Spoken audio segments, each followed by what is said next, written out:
Welcome to the Upland Nation podcast. I'm Scott Linden, your host. Glad you could join me. We'll be going back and forth yet again using the wonders of electronic technology to Kansas City and the Pheasant Fest and Quail Classic, talking with a fascinating individual. I enjoyed our discussion immensely. Member of the board of PF and QF, avid bird hunter, and an expert on mentoring new hunters. So if you're thinking about doing something like that, bringing a newcomer along, doing something along the lines of, well, creating another conservationist, Douglas Spale will have some advice for us. He's on the board and offers some unique insights to what's going on inside the organization as well. Oh, we'll also have some hunting stories from Doug and from me both. Also, the Fix It segment this week. Could you be making your own dog break his point prematurely?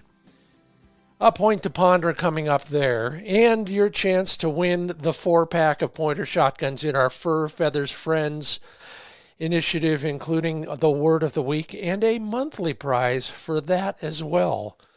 Went to the social media to talk about how your season really went. What was the highlight of your hunting season? I think you'll be interested in, well, some of the inspirations and motivations from some of the folks who contributed to that.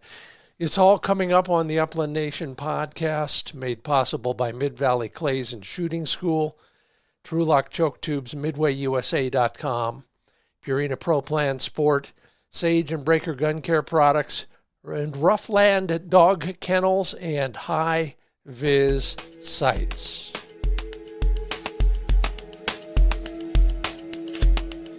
Well, around here, trying to tie up some loose ends in the training strategy with Flick. Yeah, he's 8 now, 8 years old. I cannot believe that.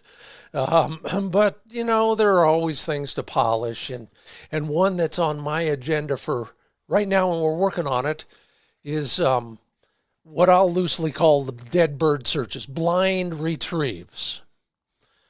In the NAVDA system, there's also one on the water. They call it the duck search, and this is pretty much the same thing, but it's on dry land. Drop a pigeon, dead pigeon in the field, carry on, get a little bit away from him, and, the dead bird, and then bring Flick over, pop a shot, send him with a general command. I use dead bird, and then he heads in the general direction I'm facing and then starts using his nose. The challenge for us is getting him to continue extending the distance of that search, and we've all fallen for that, I'm sure, whether it's on retrieves or a blind search like this. If we train, for example, on the retrieve, if we only get the dog to run as far as we could throw the bumper, then he never goes much farther in the field. So altering the distance is one of the bigger challenges. It's easy with a dead bird. You just drop it and keep walking. And we're doing that. Right now, we're at the point where he doesn't need to be directly downwind. The idea being he'll go in a relatively straight line in the general direction that I want him to go until he cuts the scent that's coming from crosswind. That is an easier way to help him extend his search. And in the field, that's probably the smartest strategy anyway. Well, it's working for us. Maybe it'll work for you. And hey, that could have been a good Fix-It segment. Oh, well. Here we got a good one coming up anyhow on what you're doing to goof up your dog's points. But that'll come soon in the Upland Nation podcast. Went to you and asked you this question. Now that you've had time to reflect, what was the highlight of your hunting season? And thank you all for contributing. Austin Kelly, very touching. Taking my dad on his first bird hunt and watching his reaction to the birds flushing and my dog's work. He wanted to try it since he sees how much I enjoy it being self-taught. Isn't that the truth? And while usually it works the other way around, I'm glad to see it. And keep up the good work, Austin. One good way to bring somebody else into the world of bird hunting and conservation. Lance Larson, I remember when Zane was a young dog. Now he's an old dog, and he's not getting around as well or as far as he used to. But thank you for the update. He slowly trots and uses his nose to work an area, hasn't lost his drive, and still found a couple. Great photo, by the way. That's Zane in a high-vis vest with a bird in his mouth. Beautiful shot. Colin Farrell, the dedication and drive of my Brittany Ellie Rose to her profession. I like that. I'm going to start calling my dog a professional hunter as well. Constantly amazed with her ever-developing hunting skills. Great portrait. Beautiful dog. That looks like Chucker Country to me, Colin. I won't ask for the latitude and longitude. George Gomez, good to hear from you. Doubles on Huns and Sharpies after missing my first shot. Well, if it was only that easy for the rest of us, good job. Charles Love has a new German Shorthair that loves to retrieve. Let me repeat that. A new German Shorthair who loves to retrieve. John Salfisberg watched a very young dog on wild pheasants and was amazed. Isn't that always wonderful when the light bulb goes off over their head?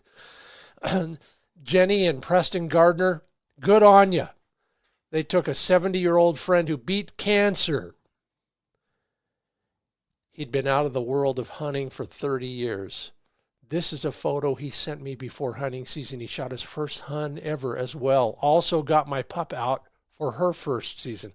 Let's take a closer look at that photo. Everything's right. This looks like the night before. Yeah. The vest is on a hanger.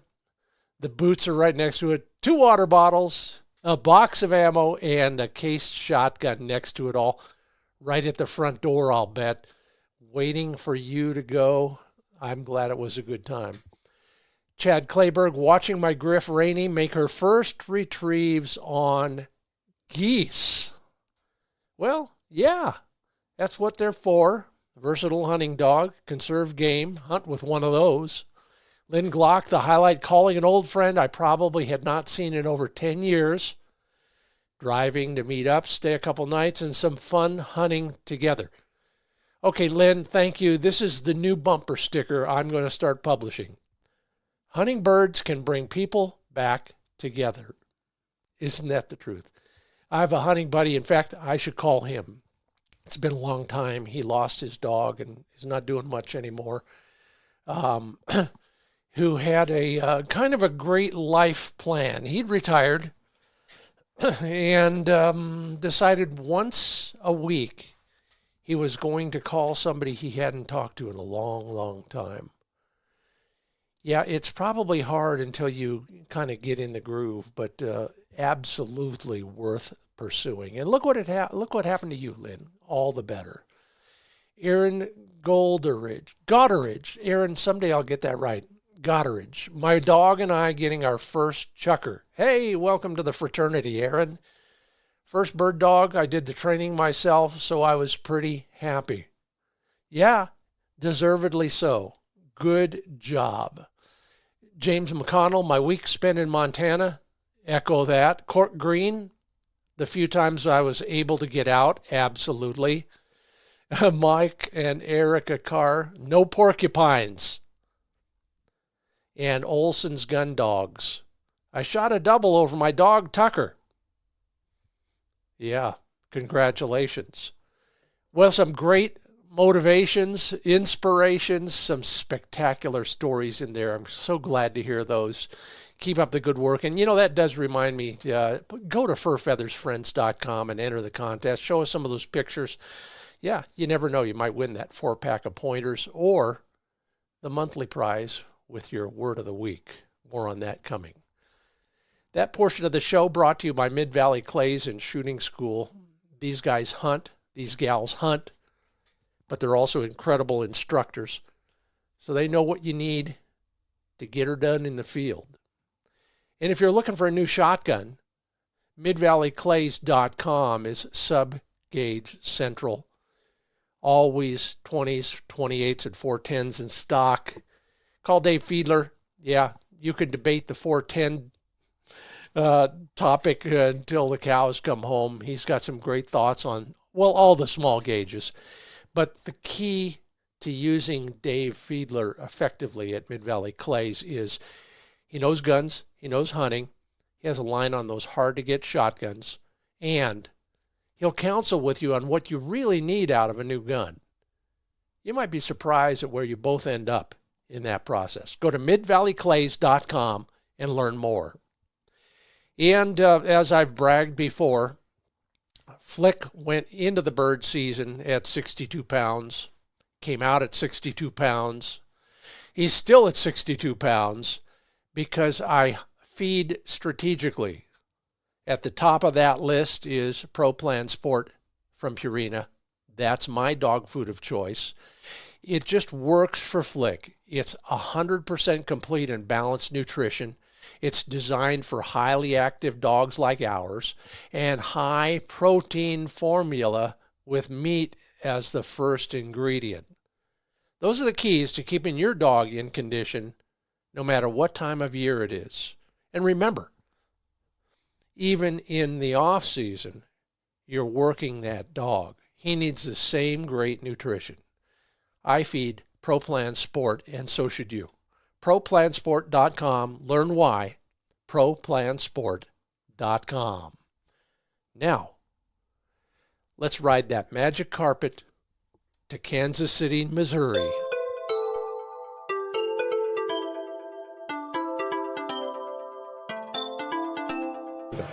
We're on the floor of the National Pheasant Fest and Quail Classic. Say that 4 times fast. And he probably has. Douglas Spale is on the board of those organizations. Welcome to the Upland Nation podcast. Thanks for having me. It's an honor to be here, and I'm excited to meet you for the first time. Oh, you're very kind. That's right. When we talked, you said, you listened to my podcast. Well, I'm flattered. Thank you. And we're, in a lot of ways, we're in the same business, and you're going to talk about this, and we're going to talk about getting people excited about creating new hunters and mentorship and all of that. But before we jump to that, first off, tell me why you're on the board. Through our mutual friend, Nancy Anisfield. No kidding. Yeah. So she started it off, and it was, November, a few years ago, I got a message on Instagram from Nancy Anisfield that said, hey, I heard your request to want to be a mentor. I'd love to learn more about you, and I'd love for you to be a part of our organization, Pheasants Forever and Quail Forever. And I was like, is this a scam? Like, things that I've wanted to do for a long time are like right in front of me. Well, yes. She did not claim to be a Nigerian prince. No. So you were on the right track. And I think she had just started her Instagram account and was following 0 and had 0 followers without a profile picture. Yeah, that's the right way. That's the right way to fail at Instagram, I think. But oh my, that's funny. And you'd never met her? Never. What a small world. Yeah. Yeah. But you've heard it a million times, I bet. You walk around on the floor, and everybody there knows you, somebody you know, or their dog's breeder. Yeah. And that's the joy of this event. And as you know, and you've been around it a while now, on the board, let's just talk a little bit about insider stuff on the board. It's an unsung job, and I've sat on a lot of boards of directors, and I've run that kind of stuff before. What is your biggest objective? What do you guys do at that level, at the policy level, that translates to the schlubs like us who are walking around on the floor? To answer your question directly, I think it's a two-part. One is to be a fiduciary of the organization, to ensure our revenue stream is sufficient, we're spending our money in the right way. And the second part then would be to make sure that money is building habitat, which is the biggest thing. Without habitat, I don't think you really have healthy pheasants, quail population, or any wildlife. I mean, you can stock as many birds as you want in the world, but until you have habitat where they can live, you won't ever truly be a conservationist. So at the 30,000 foot level where you guys dwell on the board, what is the biggest? What do you want to do as a group for habitat that ultimately translates to prescribed burns or something else? I think a simple answer would be just to build more quality habitat. Yeah. But then with my own personal ethos there, it's ensuring that the things that we do today continue and prosper for tomorrow. And we can talk more about that in the future, but I have a little 1-year-old son at home, and I've traveled from Alberta to North Florida every year, just like you, hunting and chasing birds. And I hope in 10, 15, and 20 years that my son will be able to do that. And if we don't act now, and I hate to be an alarmist, but if we don't continue where we're at, he may never have that opportunity. So what drives you personally on that? Were you struck by something while you were hunting once and decided, yeah, I do want to be on the board. I do want to make an impact. Yeah, and I think there's some backstory to that. Yeah. But it's really, I'm at a position in my life, in my career, that I've had a good level of success. I live a productive life, and I want to be able to help people figure out how they can do this, or show people or enlighten them to the joys of the outdoors. And part of that it's having good dogs, and part of that's being able to teach kids to hunt. But I've had a lot of opportunities in life, and we can build on that backstory too. I was adopted as a baby, and I've been given a lot of gifts in the world. And I feel like now, as you become older, I'm 35, not old, not young. You want to be able to give back, and kind of build a legacy for yourself. And that's where the mentorship happens. I want to be able to show kids and young adults, or early onset hunters or late onset hunters, the joys of being out. And I like the prairie. Being out on the prairie, watching good dogs work, or being in the marsh and watching retrievers pick up birds. And just, to me, that's to bring others joy is the joy that I get out of life. I've belabored this in the past, but I haven't belabored it at you yet. So I get to talk to a lot of leaders. And at some point in their career doing what we do, I ask them what they enjoy most. And you just told me. It's not killing another limit. Oh, yeah, I didn't even mention that. yeah, exactly. And then, if I knew anything about psychology, I'd read something into that, but I don't. So let's get to the important stuff. How was your bird season? Another great one. Yeah. Started in mid-August. Another great. Whoa. Started in mid-August and finished up in mid-February. The snow geese are here. Yes. So starting maybe next Friday, I'll go chase them. Wow. But yeah, it's another good season. I just continue. My goal every year is to throw 100 days up on the board, and we do it. So. Excellent. Can you narrow it down to one great day or one great event? I'll say this year, one of my favorite trips, I took a trip to Saskatchewan for the first time. We drove up there, hunted on the way up, was up there for cranes, ducks, and geese. And have you been to Saskatchewan? No. Have you been to Alberta? No, I take not as a hunter. Okay. Yeah. Just unbelievable fertile grounds, unbelievable skies, and the most waterfowl that I've seen in my life up there. So every day was lots of cranes and ducks and geese in the morning and in the evening. And then during the middle of the day, I took out my setter and would chase grouse and sharptail. Yeah, and up there, that's what we almost tried to make a TV show there a few times. We never pulled it off for that. And then we were going to do it the other way. And let's shoot some waterfowl too. And even up there, it's a little different, isn't it? The waterfowling is mainly dry ground stuff, isn't it? Yeah, we hunted in fields all the time, and the waterfowl act different. So the primary species were cranes, and I was surprised the first day that we'd put out crane and goose decoys, because I've hunted in West Texas and Oklahoma and Kansas for sandhill cranes, and you don't ever mix them, and you got to be super hidden, because the cranes, when they get down here, are super wary. But up there, everything comes in your spread. You put cranes and geese, and you get ducks, geese, specks, cranes, everything. Private plane every once in a while. Yeah. And then Huns sounding off all around. And just for the record, since we're talking while we're at an upland organization's gathering, we'll fix that. How was the upland hunting up there? Oh, so you only can shoot 6 sharp-tail a year up there. They actively track it.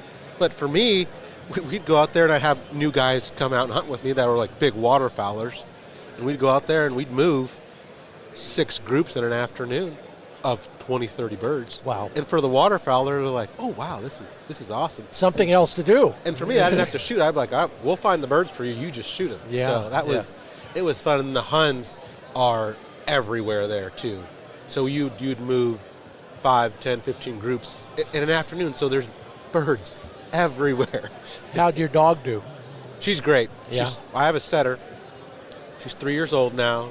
She's coming into her prime. Yeah. She spends every summer up on the prairies with the bird dog guys. Nice. Horseback. So she is pretty dialed in. Oh, great. Yeah.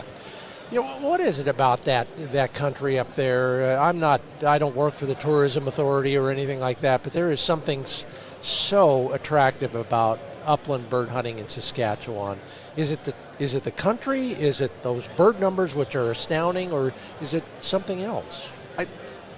To me, when you're in Saskatchewan, you can kind of squint and see remnants of the past. But everything also is a lot bigger. The farms are bigger. The fields are bigger. They don't have these mile-by-mile acres. Yeah. They're just massive expanses of Yeah. prairie or massive wheat operations or potash operations. It's just everything seems bigger. But then the sky is also bigger. Really? And Saskatchewan, the land of Yeah. the living skies. Yeah. You know, I would echo that. I worked up that country a lot in the rodeo business, and so. Oh, yeah. There's a different flavor up there than there is here. Definitely worth another look. Well, let's talk about the thing you're going to talk about later, and that is just getting other people excited about and enjoying what we love. Broadly speaking, I'll call it mentorship. There's a lot of variations on that and different terms. But what are you going to ask your audience to do, and how are you going to get them to do it? I really want to know so I'm on the path to the upland stage. Yeah. So everyone has their own path to the uplands. Everyone has their own path to get here. And I'm always intrigued to what brings people in. For me, my answer is almost a cliche. My brothers and my fathers, my uncles and my grandparents. And you're lucky. Yeah. Yeah, that's how it's supposed to work. But so many people don't have those opportunities or access like that to people that are mentors in their life. And so I'm always curious what brings someone in. And is there any consistency, or does everybody have their own story? I think everyone has their own story, and even ones that are similar are not the same. Yeah. But having a mentor, though, seems to be a common theme. Yeah. So what do you want to do to incent your audience to become a mentor? Well, we're going to show the film we made with Pheasants Forever, and then talk about the lead up to the film, the purpose of the film, and what has happened since the film. Tell me. You can't leave it at that. By the way, can we watch that elsewhere? Yes, it's on the Pheasants Forever YouTube page, and it's called Ripples. Okay.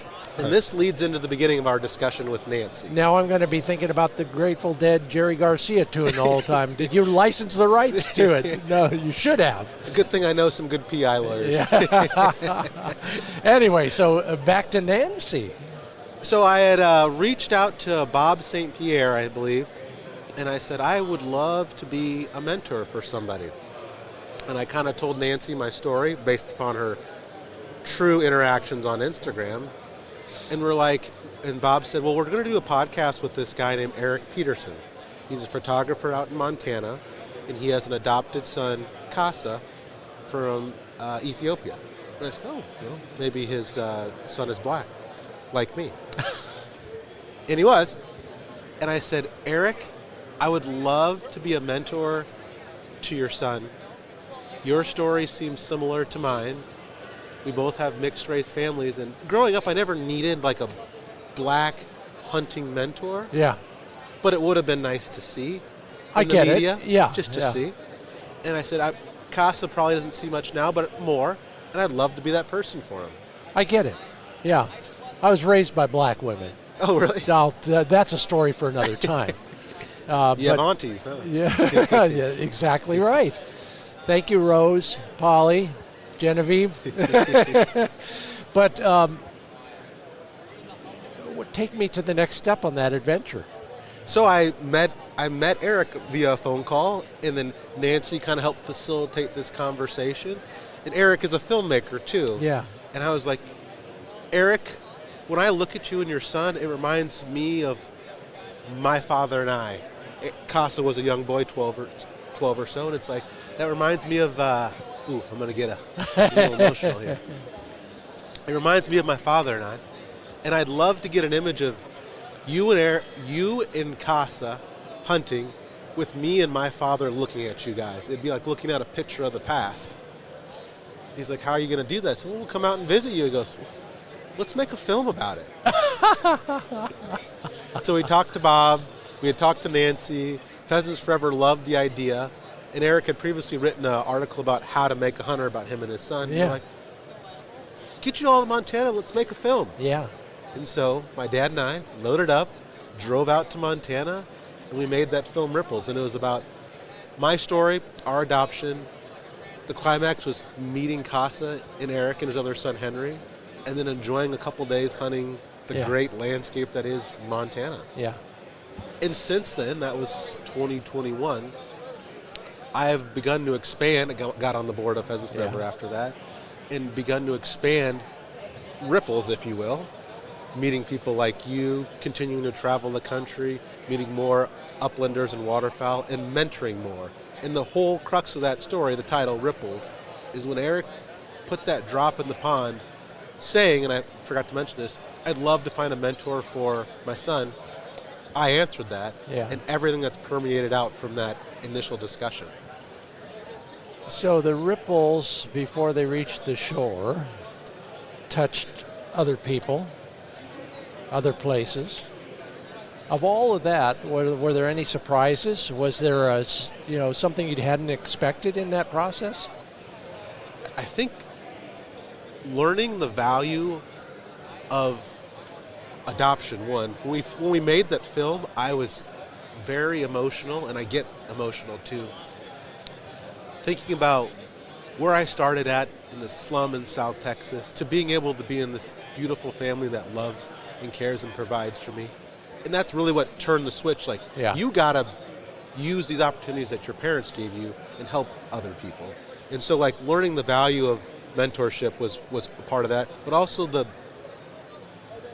fortune that I had being adopted by these two loving parents from the middle of Nebraska. Yeah. Yeah. Tell me about your hunting progression. How did you get started? I mean, what happened? Did you just walk in one day and say, hey? Well, I grew up in Nebraska, which is historically a pretty good state and still continues to be a good hunting state.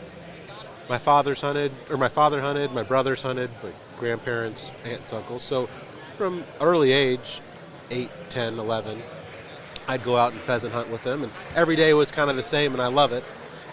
Duck hunt on the Platte River in the morning, upland hunt in the afternoon, and goose hunt in the evening. And then about 12, when you can legally shoot, I started carrying a gun. And I got my first dog, a black lab. And my brother always had really amazing black labs. And so I wanted one too, and I got one.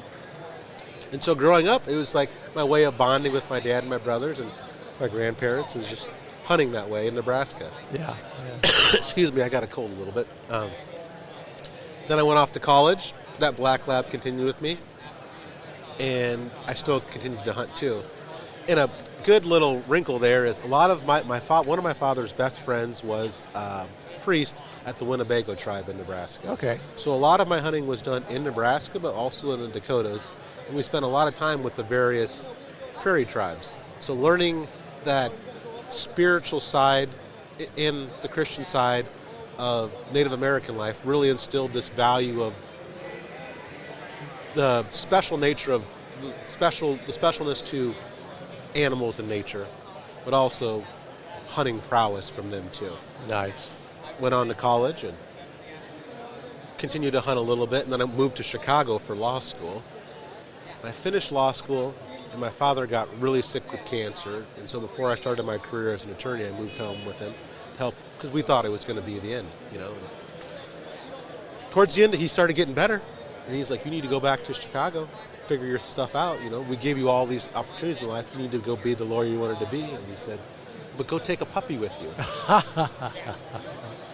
And when you train that puppy, and I'm going to get better, and when that puppy's ready, you bring it back. We'll go out and hunt on the Platte River and do things like you did when you were a kid. So every day I was out there going to my big fancy law firm, training this little dog in the parks by my high-rise apartment. And that was the best part, is in a year or so I got to bring that dog back, and she picked up birds for my dad. And he recovered from cancer, and that was that kind of journey that really sparked everything. You know, a screenwriter couldn't tell a better story than that. I mean, that's a new film right there. I mean, the import of his direction to you, and a happy ending too. You know, that always helps. Well, kind of. So that dog name was Shunka, Lakota for dog. And when I moved to Kansas City with a girlfriend at the time, who is now my wife and the mother of my child, she passed away suddenly at 3.5 years old. And this happened to line up with reaching out to Eric to be a mentor.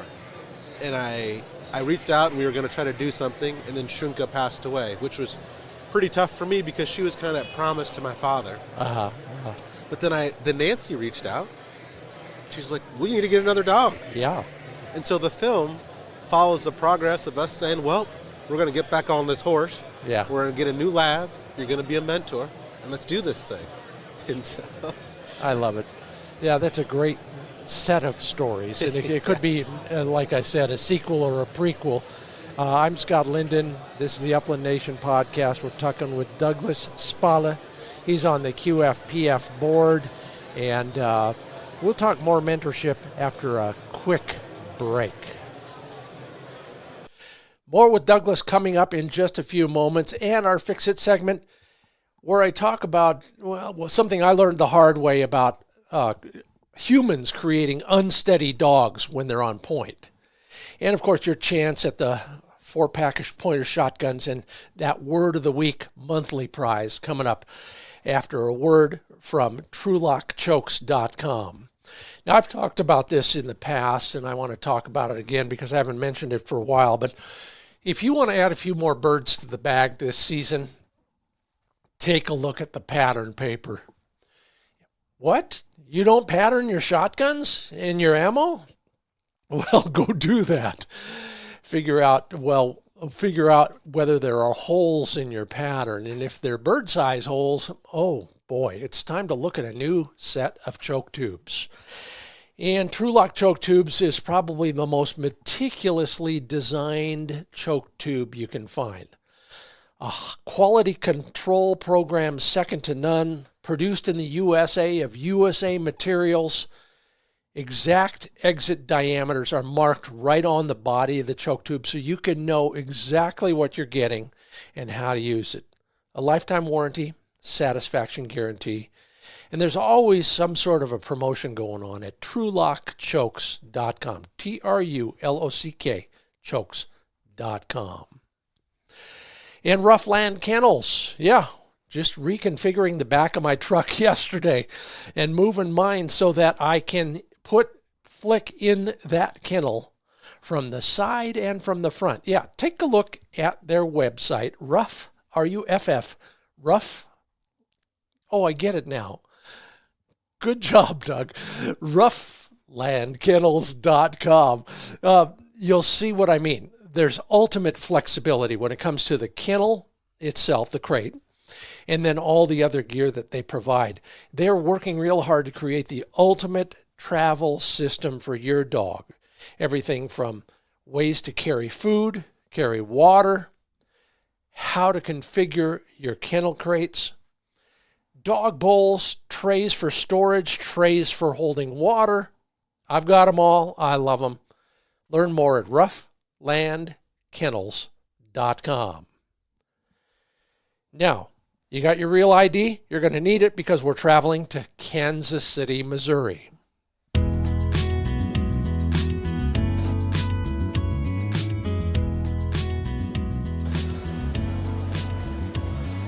Welcome back to the floor of the National Pheasant Fest and Quail Classic. Pretty good crowd out here. Glad to have you all in Kansas City, Missouri. I always forget. Joining me is Douglas Spale. He's on the board of Pheasants Forever and Quail Forever, and also giving some presentations here, kind of rallying the troops. You know, there's several initiatives in this building that are designed to get people hunting. Is it as easy as that? Is it easy as just giving a speech and seeing people march outside and buy a dog and buy a gun? Or are there interim steps that we might need to assist people with? Absolutely. I think there are steps too. And there's a good feeling about being here. You get a lot of momentum. But if you think about the hunting calendar, we are the furthest we are away from upland season. Yeah. So there needs to be little stimuli, if you will, to continue people on that journey. And I think here you can learn about guns and gear and bird dogs and mapping and technology, but there needs to be follow-up too. Yeah. You started someone on the right path, but you need to continue nurturing that relationship. There are 1,000 ways to do that, I'm sure. But if we want to mentor somebody, and there, we help out at dog club training days, or offer a trip for somebody to come with us. Are there other things that maybe we can try if we're not quite comfortable with those two strategies? I think finding. I prefer the mentorship of someone younger, just because I feel like it's a good way to start someone on the right path. And I think this goes back to my father being a wrestling coach and having a lot of success in wrestling, a lot of state champions. And he always told me to have a good or good wrestling program, you got to start with the kids young. Build them up with basic concepts, basic fundamentals, and as they grow, they'll become more and more proficient, but also better wrestlers. So I think if you start young with the right foundation blocks, you can really help someone blossom into a conservationist, well-intended hunter, but also a good person. So, I've done a lot of that in many different ways, and one of the revelations I had was the younger the kid, the more fun it better be in the first half hour. Are there any other more practical bits of advice like that you've experienced, whether it's working with CASA or doing the work that you do for Pheasants Forever and Quail Forever? Are there some basic, give me a bullet point list of the things we can do to get somebody motivated? Have fun. Yeah. Bring lots of snacks. Be very patient. Yeah. But you also have to understand the mind of a younger person. Yeah. One, their brain's not fully developed, but understand that they aren't experts proficient like you, so you have to break things down into fundamental steps. But also, show that you're invested in this person or this child. Show that you care about their future. And I think that resonates. I mean, I do a lot with children in our church and youth stuff, and I think showing that you care, but also being a positive role model. Yeah, and how do you do that? There's a lot of them in this building right now, but there's some that are not. Let's focus on the upside. Does that mean we just make sure that they see us when we're doing good things, or can you go beyond that? I think it's that should be part of your everyday life. Yeah. Because you always don't get all this interaction with someone. It's like you stay active in positive organizations. You do things, mentor, philanthropy, conservation. You do things outside of just a one-on-one interaction to show that, yes, I am for lack of a better phrase, a beneficial member of society. Yes. Yeah. I would only add to your snacks and fun list, keep them warm and dry. Yeah, I was a teacher. That's the only thing I'm theoretically qualified to do. And all of that resonates with me. The other thing is, at some point, and sometimes it's got to be immediate, sometimes it's got to be a minute later or an hour later or a year later, there's got to be some sort of payoff for these kids, especially. Now, an adult, we would hope, would have a little bit more stick-to-itiveness. But with younger people, how do we get them to score? A wrestling coach, it's very clear. You're either on top or you're on the bottom. How do we do that with kids? What are the big payoffs to them early on in a journey towards becoming a hunter? Yeah, and I think that goes along with kind of the progression of a hunter. Yeah. I think early on it's success. Yeah. That's the thing that really gets them is Yeah. success. And that's most hunters, you're trying to, kill the bird. So you have to set up situations in which the young person has success. If I bring someone that's 15 years old walking for prairie chickens with me and we put on 15 miles and don't see a bird, I doubt I'm going to get any sort of, repeat person. Yeah. But so you got to find ways to have success. And I think a lot of times, preserve hunting is a good opportunity for people to set up opportunities for success. And I think that brings you back around. You get to put a few shells through the chamber, you get to kill a few birds, and I think that helps you out. And you also get to understand and teach safety, how to read a dog, how to read the bird, when to shoot, how to hold your gun. But also you get to see, hey, I got one today. Yeah. And I think killing a bird or killing any animal there's kind of a primal instinct to that. And I think that's how you bring them back again. And then as the person ages, and like me, where I'm at now, it's not always about the limits or killing. It's just being with someone. And I think so. But to answer your question, sorry, success can be measured easily. Yeah. By harvesting a bird. Yeah. And we've all been there. And then there's that crucial moment when that kid is holding a dead critter in his hand. And granted, a lot of the preparation for that moment took place, we hope. Yeah. But, for a lot of people, killing something is pretty wrenching experience. Have you ever had to deal with that? Should we do something in particular, or say something, or shut the heck up, or what? Well, as a kid hunting with a lot of different Native American tribes, there's always some sort of ritual or a way of valuing the life that you took. And to me, that's what I try to instill. And not in so many ways, but when you hold a pheasant, you feel the weight of it, you feel the warmth, and you look at the beautiful feathers as they move, and just really cherish it. But then, moving on, and I'm not a chef, but I have a lot of very proficient chef friends, moving that bird from holding it in your hand to eating it. Yeah. And tasting all the foods that go with it. Maybe if you have a pheasant with the corn dish and polenta, and the whole process, I think, really helps you appreciate.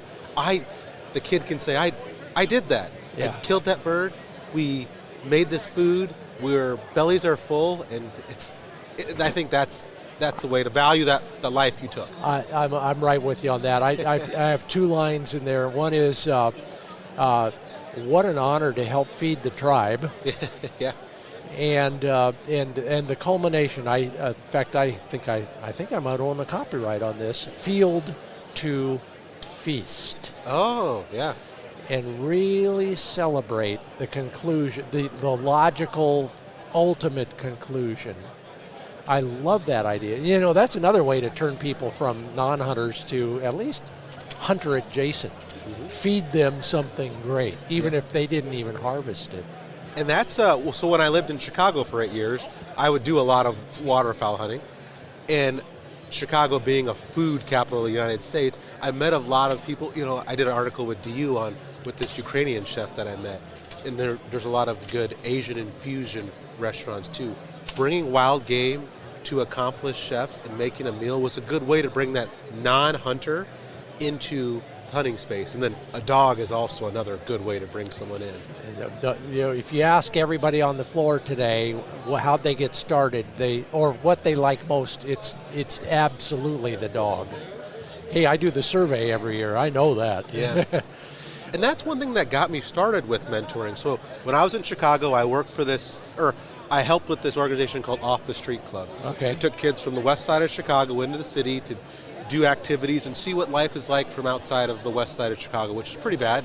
Kanye West is from West Chicago. Yeah, we're from the south side. Okay. Yeah. You want bad? Yeah. Come to my hood. Exactly. I was there. So I had that puppy there, and I'd bring the puppy to our off the street club events, and these children were scared of it. Oh. And for me to be scared of a black lab puppy was like just being from Nebraska and having labs my whole life. Like I was just like, why are they scared of a black lab? Like, this is the sweetest puppy you can get, probably, aside from my setters.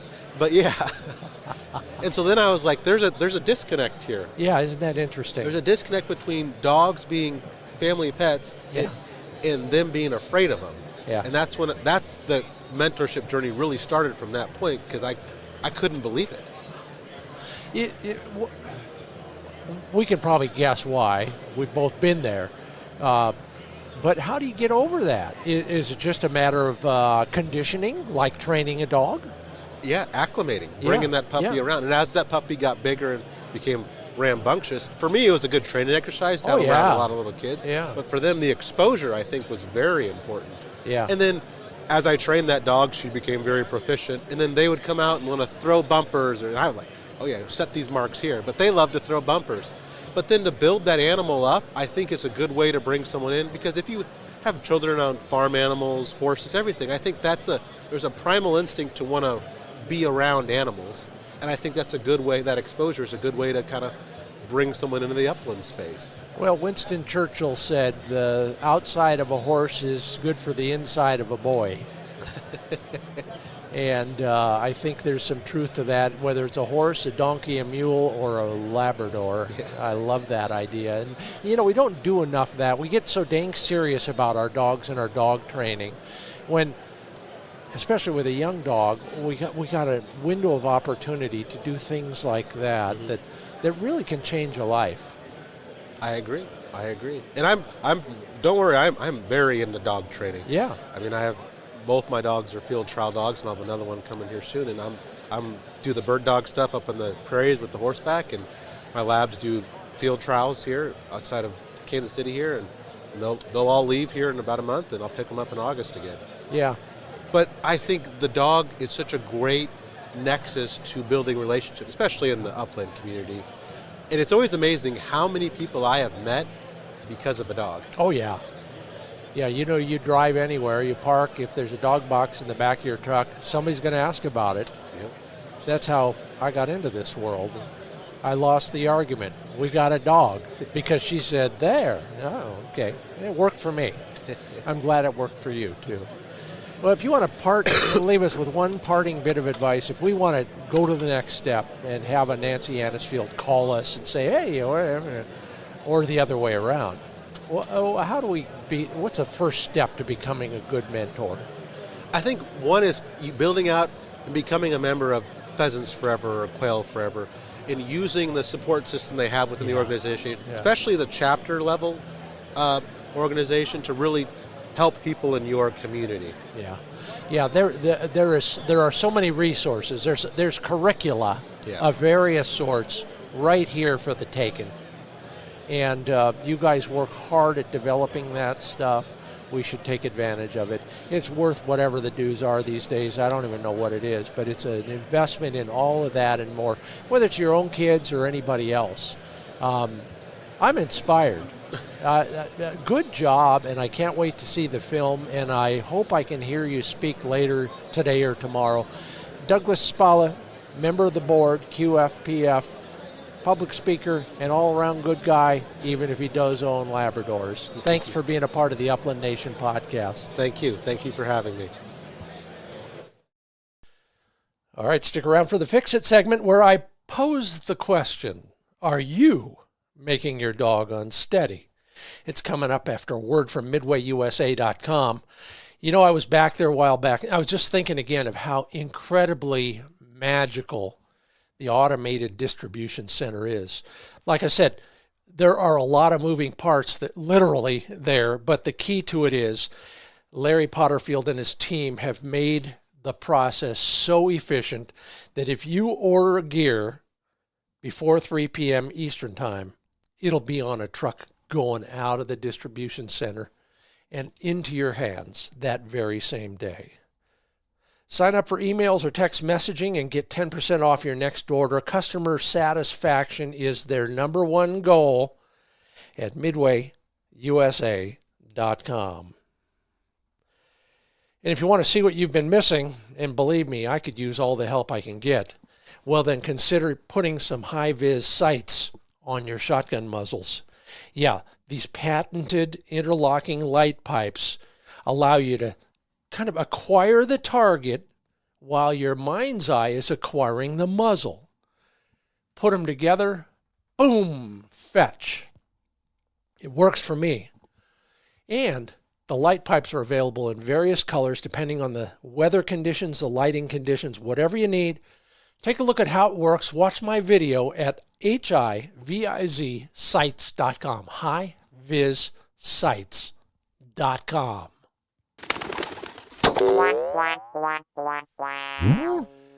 Well, this week on the Fix It segment, let me pull on your coat for a minute about dogs. They're unlike cats.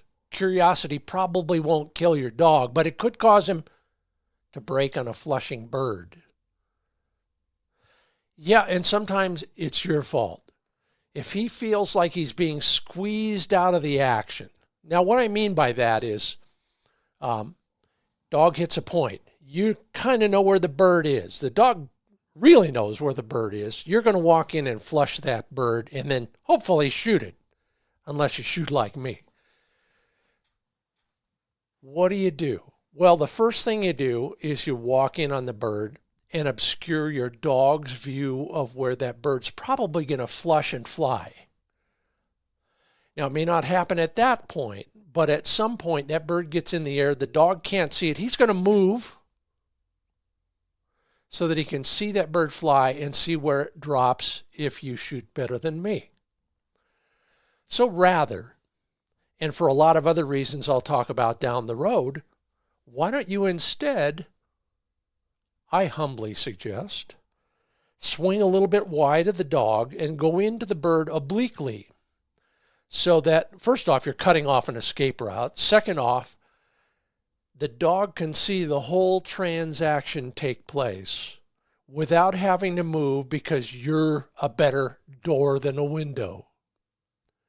Think about it. Might just help your dog get a lot better real fast. And of course, you can have the credit for it. That's our Fix It segment, brought to you by Pointer Shotguns and the Fur Feathers Friends promotion, where the grand prize is a 4-pack of Pointer Shotguns. We'll award that in June. It's all gauges, and you can order it in over and under or side-by-side configuration. Your choice. Yeah, 20, 12, 28, and a 410. 4 shotguns from Pointer Shotguns. And of course, there is a monthly prize if you know the word of the week. And this week, the word is brace. Yeah, in the bird dog context, brace. 2 dogs working together, or a brace of pheasants, 2. Go to furfeathersfriends.com, scroll down to the bottom, fill out the form, add the word of the week, hopefully enclose a photo of the friend you're taking hunting next season, and you are eligible for a day of hunting private land from landtrust.com. Hey, I've been there, done that. There are dozens and dozens of bird hunting choices at landtrust.com. Word of the week one more time. Good luck to you.